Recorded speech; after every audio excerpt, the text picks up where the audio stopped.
ceritakan katanya dengan kesiapan pilkada untuk di Jawa Tengah seperti apa sejauh ini tinggal 2 hari ini? Ya, ini H-2 menjelang hari H pemungutan dan penghitungan suara Pilkada serentak 2020. Saat ini KPU seluruh 21 KPU kabupaten kota terus mempersiapkan menuju 2 hari menjelang hari H. Saat ini distribusi logistik sudah bergerak sampai tingkatan desa dan berikutnya besok sudah bergerak ke TPS H-1 gitu ya.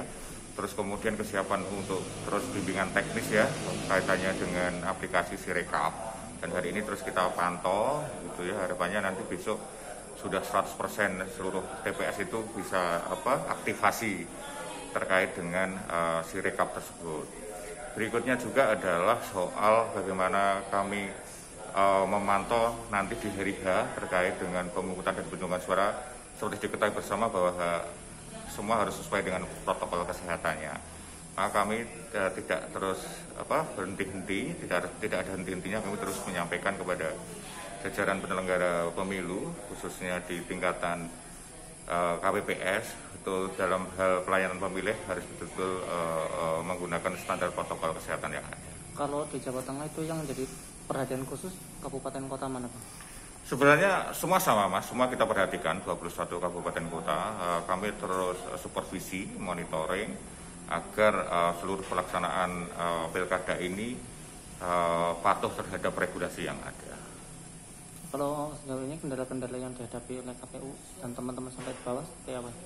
Ya, sementara ini sih sebenarnya tidak ada kendala yang cukup berarti ya. Artinya kita pantau terus proses distribusi logistik ini dan alhamdulillah distribusi logistiknya berjalan lancar karena kami khawatir terhambat misalnya cuaca ya. Seperti sekarang kan Desember curah hujannya sudah cukup tinggi gitu ya. Dan alhamdulillah kawan-kawan sudah cukup antisipatif terhadap proses distribusi logistik itu sehingga minimal tidak ada kejadian-kejadian yang akibat cuaca itu menghambat proses distribusi, karena seperti diketahui bersama distribusi itu kan secara berjenjang dari KPU ke kecamatan ke PPK, kemudian PPK ke desa ke PPS, berikutnya PPS nanti ke TPS H-1-nya. Dan mudah-mudahan cuacanya cukup baik terus sampai dengan hari H sehingga tidak terlalu itu menghambat proses pergerakan distribusi logistik itu. Untuk memastikan bahwa nanti teman-teman di masyarakat yang mencoblos itu benar-benar aman dari COVID itu seperti apa, Pak?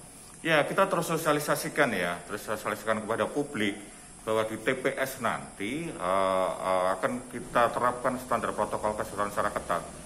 Seperti diketahui bahwa seluruh petugas KPPS kan dilengkapi dengan alat pelindung diri seperti face shield, kemudian masker, kemudian hand sanitizer, sarung tangan latex.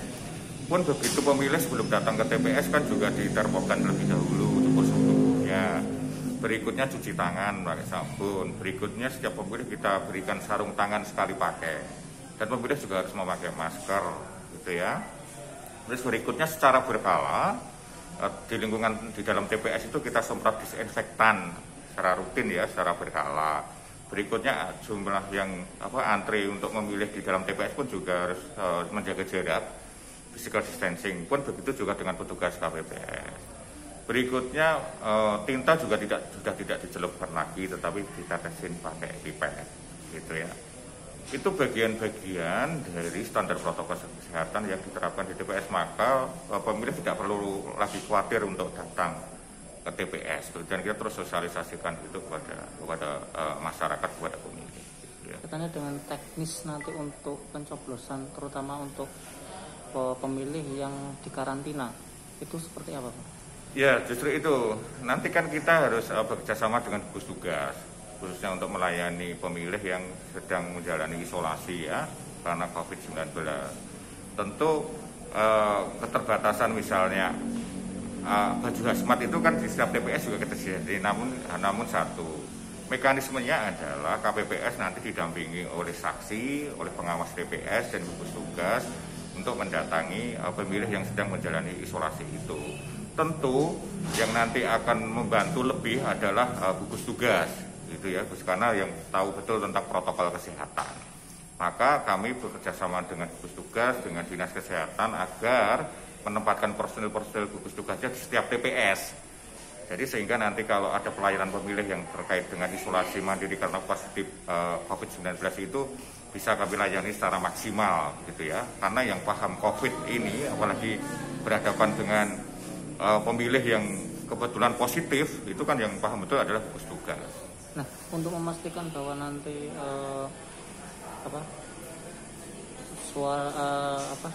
suara yang diberikan kerahasiaan dari pemilih itu sendiri seperti apa? Ya nanti bisa didampingi pendamping pemilih, termasuk juga pemilih yang sedang sakit itu ya, sedang sakit itu bisa didampingi pemilih. Tapi pendamping pemilih tersebut juga harus mengisi form pendamping pemilih. Isi form pendamping pemilih adalah salah satunya adalah sanggup merahasiakan pilihannya yang bersangkutan, dan itu ancamannya pidana kalau ketika membocorkan kerahasiaan pemilih itu. Ajakan ke masyarakat untuk datang ke TPS, Pak. Iya, para pemilih tentu tidak perlu khawatir lagi untuk datang ke TPS karena di TPS kita lakukan standar protokol kesehatan secara ketat, gitu ya.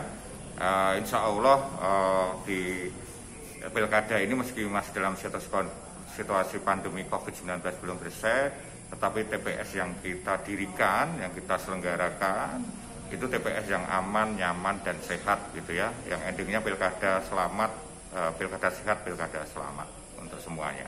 Oke, makasih. Oke ya.